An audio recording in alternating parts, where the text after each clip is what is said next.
India reforms, the world transforms.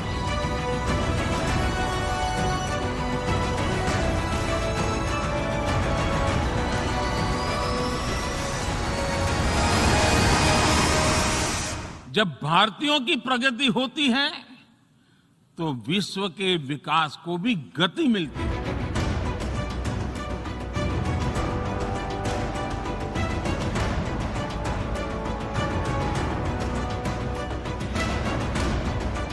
When India grows, the world grows.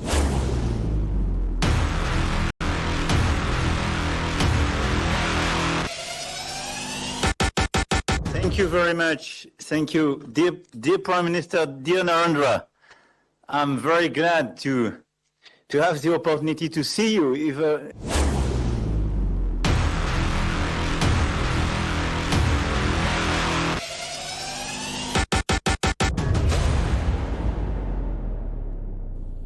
हमारे समंदर भी हमारी साझी विरासत है, इसलिए हमें ये ध्यान रखना होगा कि ओशन रिसोर्सेज को हम यूज करें, एब्यूज नहीं।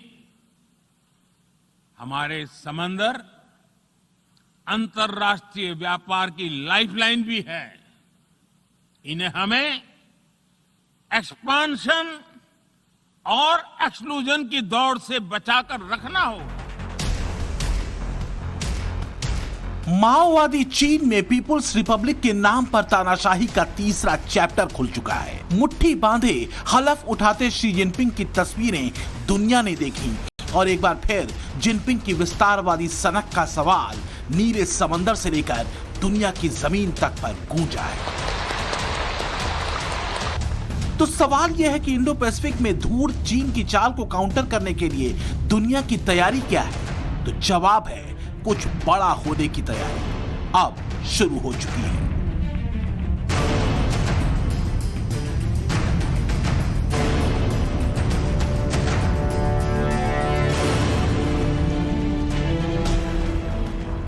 पिछले दिनों ऑस्ट्रेलिया के प्रधानमंत्री एंथोनी अल्बनीज ने पीएम मोदी से मुलाकात की थी।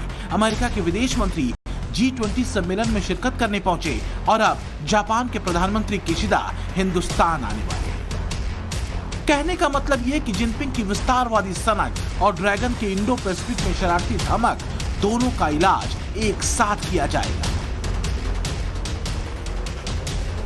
भारत और ऑस्ट्रेलिया दोनों क्वाड के सदस्य हैं और आज हमने इस प्लेटफॉर्म पर हमारे बीच सहयोग पर भी चर्चा की। इस वर्ष मई में क्वाड लीडर्स समिट के लिए मुझे आमंत्रित करने के लिए मैं प्रधानमंत्री एल्बनीजी को धन्यवाद देता हूं। मई में ऑस्ट्रेलिया के दौरे के तुरंत बाद जून के आखिरी हफ्ते में पीएम मोदी अमेरिका का दौरा करने वाले हैं। हिंदुस्तान से लेकर अमेरिका तक सनसनी तेज है। मोदी के ग्रैंड वेलकम की तैयारियां हैं। तो वहीं अमेरिकी राष्ट्रपति जो बाइडेन भी इसी साल सितंबर महीने में G20 शिखर बैठक के लिए हिंदुस्तान में होंगे।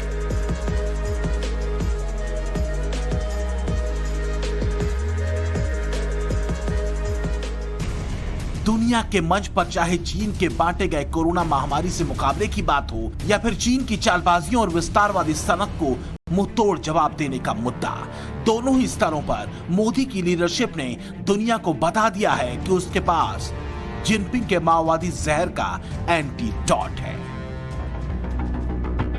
बीते 9 सालों में मोदी ने दुनिया को बखूबी बता और समझा दिया है कि अगर विश्व शांति और समृद्धि की बात हो तो भारत की भूमिका बड़ी और अहम हो जाती है। सच यह है कि कोरोना के बाद से वर्ल्ड ऑर्डर अगर बदल रहा है तो मोदी काल में भारत की भूमिका और ज्यादा दमदार हो रही है। पोस्ट कोरोना भी एक नया वर्ल्ड ऑर्डर नजर आ रहा है।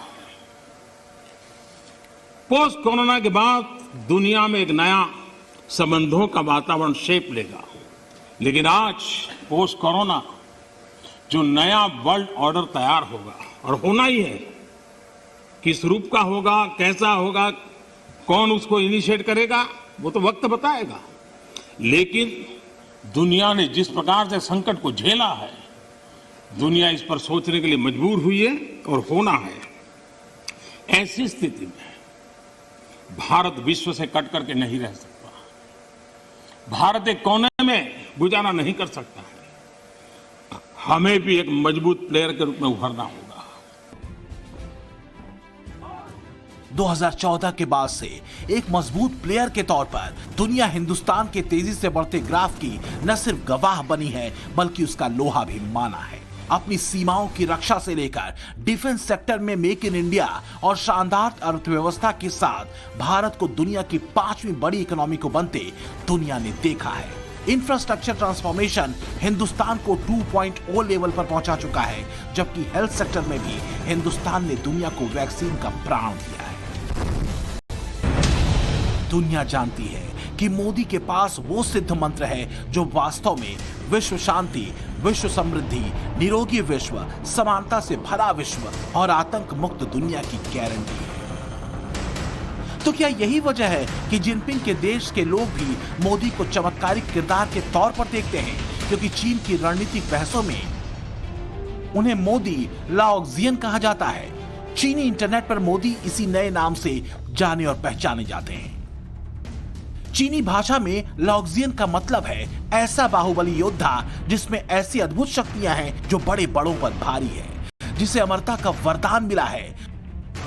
चीन में होने वाली चर्चाओं में पीएम मोदी का लाओक्जियन के तौर पर जिक्र का सीधा मतलब है मोदी बाकी वर्ल्ड लीडर में सबसे अलग और सबसे ज्यादा प्रभावी है। हालांकि दुनिया के मंच पर दमदार और सहज ध्यान खींचने वाले मोदी के किरदार के साथ ऐसी उपमाएं नई नहीं है। पिछले दिनों इटली के प्रधानमंत्री जॉर्जिया मेलोनी ने मोदी के ग्लोबल लेवल पर असरदार लीडरशिप का जिक्र किया था। I firmly believe that there's a lot that we can do together, and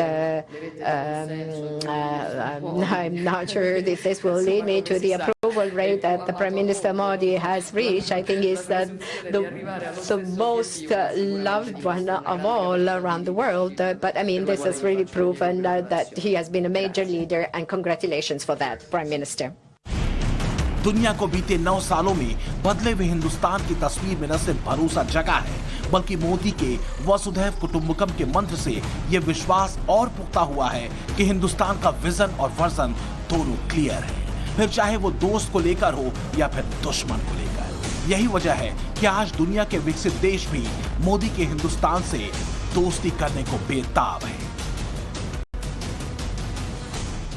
Today, Narendra Modi is one of the most powerful people on this planet as Prime Minister of India. Today, India has a presidency of the G20.